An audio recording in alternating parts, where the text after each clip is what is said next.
What is going on, guys? Sorry it's been so long since my last video. I have been down with an illness over the last 3 weeks. I am on the upswing of it, so yeah, I haven't been able to get a ton done out in the garage, but I have got a little bit done, and I'm going to show you what I've done, and we are going to address the front end today. I pretty much want to, as far as fabrication goes, I feel like I just want to start at the front and work my way towards the back, because I am super excited about how this truck's going to look with the front end. Like, I want to use the factory grille, I want to use the factory hood. I just don't know if it's all going to fit or not. Obviously, with a custom chassis, with an engine setup that was never designed to be in this truck, you know, I'm using a 32 Ford front axle. There's a lot of changes that this truck went through, and this front end might not fit, but I want to get everything sitting in place and basically see what I'm working with. Even if I can't use the hood, I'm pretty positive I can use the grille. You know, I can put the grille wherever I want. But if I want to use the hood, I have to have this space correctly away from the cab.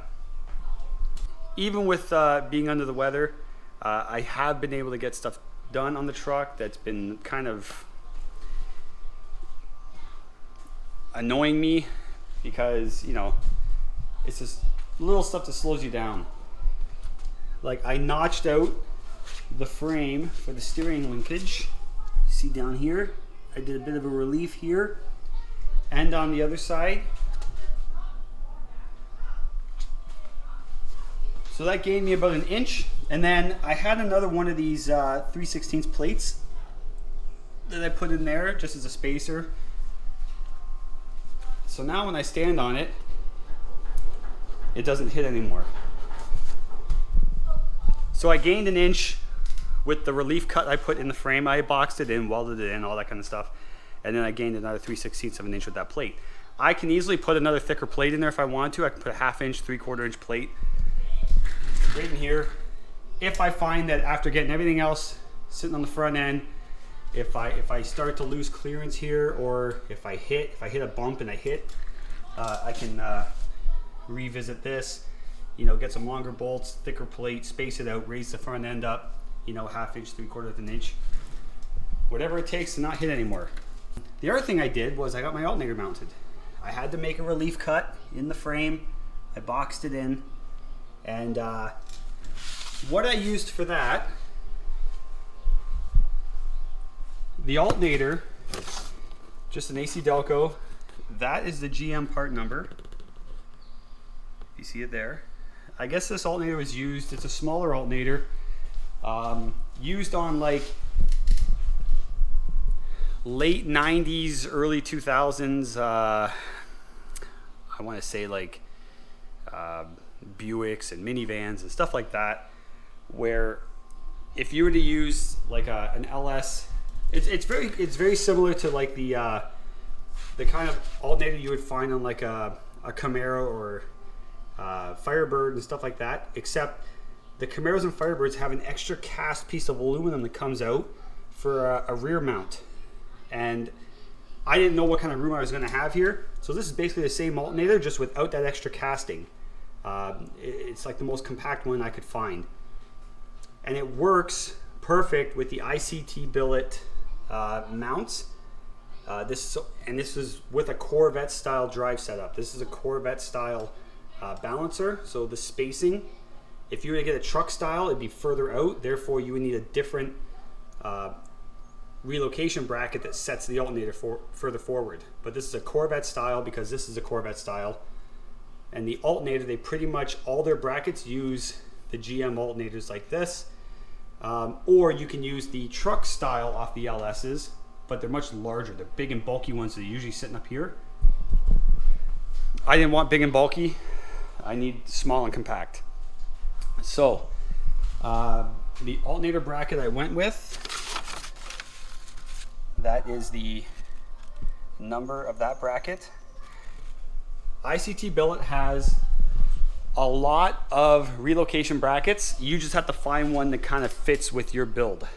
This was the closest one I could find. Most of them had them mounted down here, but my steering box is in the way, or they're mounted up high where my headers are in the way. That was the only one I could find where I had, you know, simple relief cut into the frame, and I made it work. Now they won't tell you what size belt you need, because they don't know what size balancer you're running or anything like that. But all I did was I just took a piece of wire and ran it around the pulleys, laid it on the floor, measured it, and it came to 35 inches. And this is actually a 35.2, I can't see the number now. That's a 35.2 inch belt, and it worked perfect, first shot. So the alternator's on. So steering linkage is dealt with. Alternator is mounted. Now, since I'm working from the front, heading towards the rear, I want to get the grill on. So I'm going to get this thing sitting in place, and we'll see if we can make our hood work.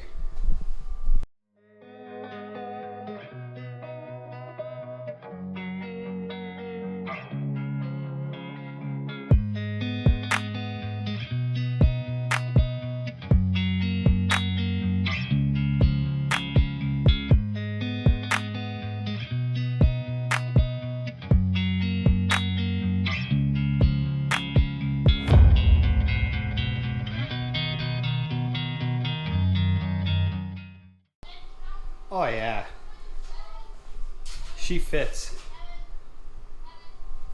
The height, loving it. Right? We got a 3.5 inches, 5 inch, 5 inches of clearance in the front. And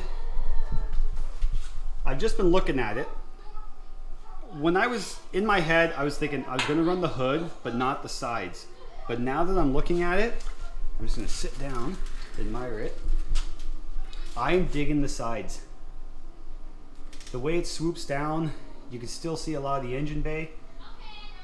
I am digging the sides. I love the spacing. I love how far forward it comes. And I mean, as far as the turbos go, I'll have to notch a little bit out of here, but I am okay with that. Yeah, it is coming together. To be honest, when I started building this truck, I had a different picture in my head as to what it was going to look like. I had no intentions on using this grill or hood. I was going to just use a earlier model grill and shell and stuff like that. That, very similar to like the early Fords and stuff. But this grill I just fell in love with. It has so much character. It was a little beat up, but I did there was some cracks in the steel that I fixed. Up there, this was bent in, I bent it back out. This fin was bent in, I bent it back out. And I love it. Like I said, I wasn't going to run a hood, and then I changed my mind and thought, yes, I do want a hood, and then didn't think it was going to fit. But even inside, see if I can fold this up without it all falling apart, because it is just all sitting there.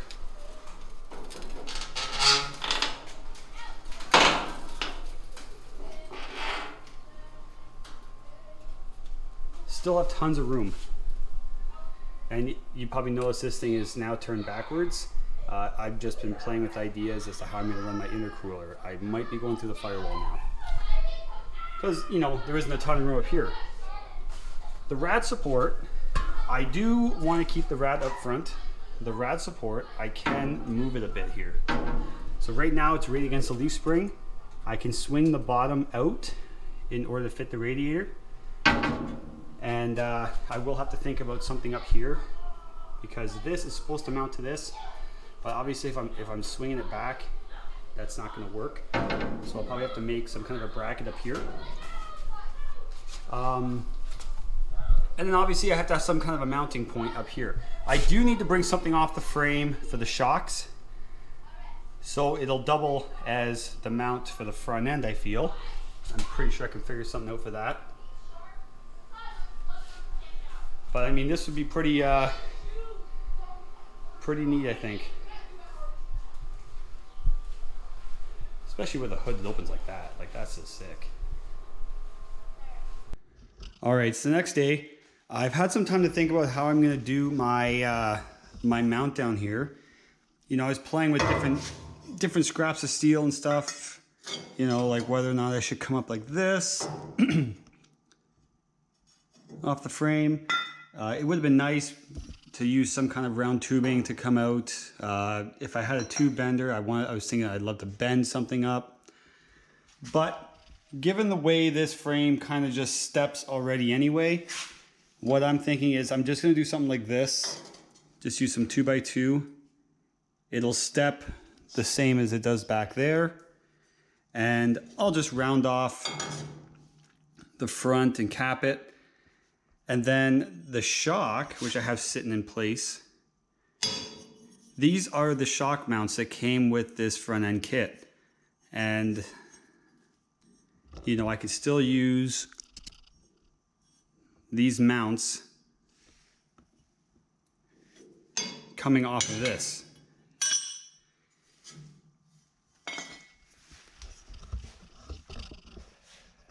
I'm not the most creative guy, so it might not be the most visually appealing part of the chassis, but it's gonna work, and I'm using what I've got.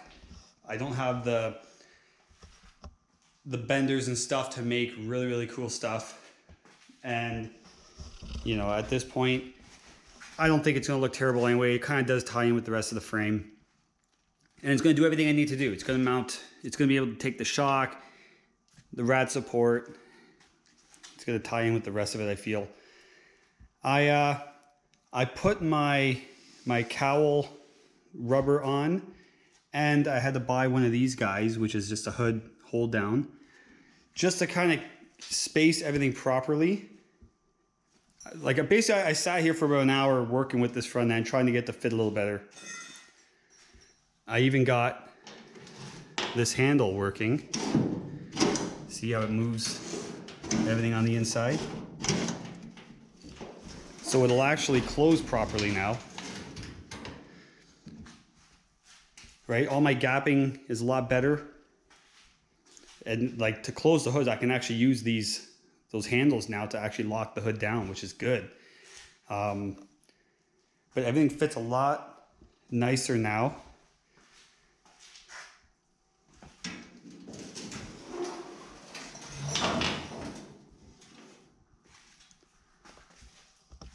So I'm gonna go ahead and start welding everything together. Like I said, I'm just gonna cut another piece like this, weld it on like that. Oh, actually, before that, I bought a radiator. I just picked it up this morning. And this is it's an aftermarket aluminum 3-core radiator, but it's for a 46 Chevy pickup like this. But this one's for a V8. So these guys, you know, these are 1.5 inches now. I think the bottom one's actually bigger. Yeah, the bottom's a little bit bigger. But most of these radiators for these trucks are all for inline 6. These are smaller. They're like 1.1 inch or something like that. So I end up getting the one designed for a V8.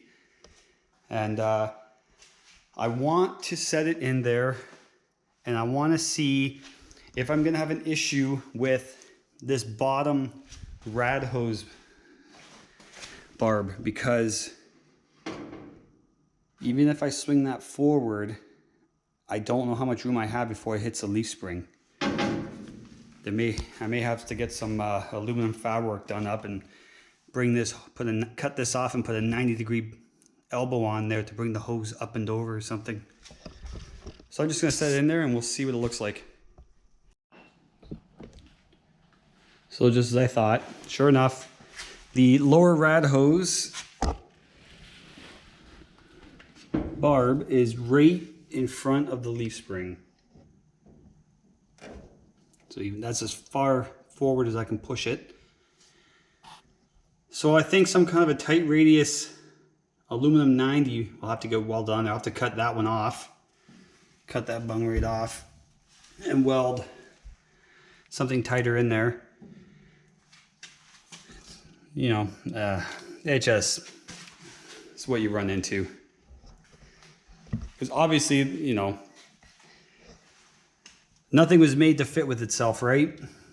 So you have to expect stuff like this.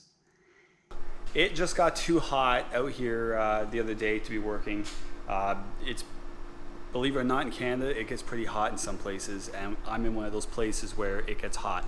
It got up to 44 with the humidity the other day, and in the garage here, it was over 30 degrees, and it was just too much. I just had enough.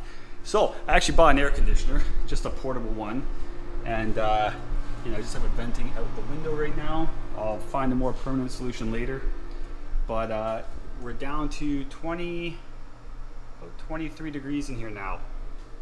So that's much more doable. And I mean, if it's hot and stuffy, I'm just not having fun in here.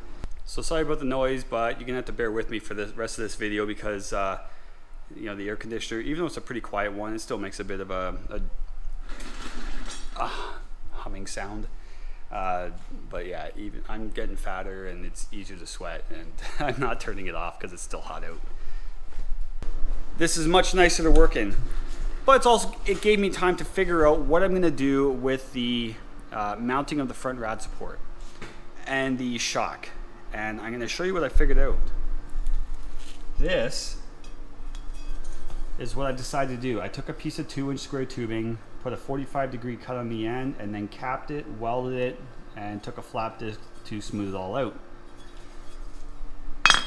This is my shock mount that came with the front axle kit. I'm going to mount that right to the side of it like so.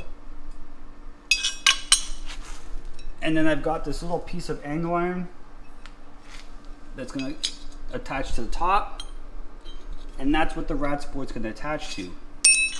Put it all together, and this is what we get.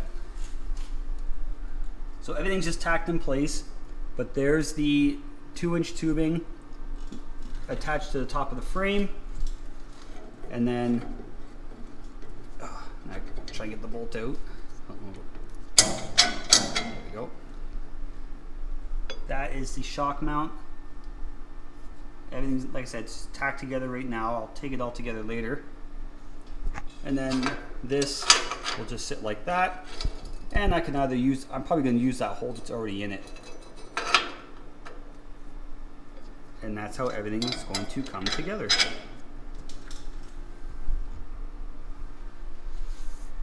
So all I gotta do is slam all this stuff together on the other side, and the lower mounting is complete. So that means the shocks are done, the bottom of the rad support's finished. The only thing I have left to do up front here is make up some kind of a plate attaching the bottom of the grill to the rad support. Put another piece of plate up here with a bend in it to kind of connect these two plates together. And then I had to figure out something to keep the top of the rad support in place, because from factory there's two rods, a rod that comes back on an angle to this corner and then one from the opposite corner coming up, and that's what holds the rad support in place. I don't like those rods, I don't want those rods. So what I'm going to do, because everything is solid mounted, once I get this in the position I want it, I'm going to build some kind of a rod or a bar or something that's going to mount to this bolt hole right here for the turbo. I'm going to come off of it to the rad support right here, because this engine's solid mounted, it's not going to move. So all I need to do is keep this rad support from moving front to back. So by attaching it to here, it'll keep it from moving front to back. But also, it should help bear some of the load of the turbo. This will help actually take on some of the load, so this turbo, when I hit a bump, it's not pulling down and bouncing. So I'm hoping by like tying everything together like that, it just gives me less problems. It keeps the engine bay cleaner by not having rods coming across. So yeah, that's what I plan on doing. But before I can do that, I do have to cut. I have a line right here where I have to cut the header.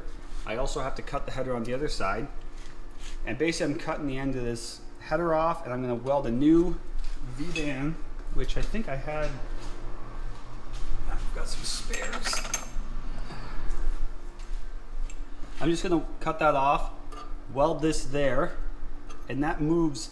I want to try and move this turbo back as far as I can, because with the turbo hanging there, with the hot side here, the cold side's here, and the cold side tubing wants to come down right beside the rad support. So I want to try and get everything back as far as I can, because that side is even further forward than this side is. So I'm taking a little over an inch out of this side, but I'm taking just over 2 inches out of that side, and they'll be more symmetrical. It should give me a little bit more room for my cold side piping. But that's for another day. Today I just wanted to worry about getting the grill and front end in the proper spot before I move on. But that's going to wrap up today's video. And you know, progress is still being made. One last look. This is what it is turning into. Probably going to be one of the baddest ass trucks in Canada. And yes, this truck will venture down to the States for a couple events I'd like to attend. But that's it for now. See you next time.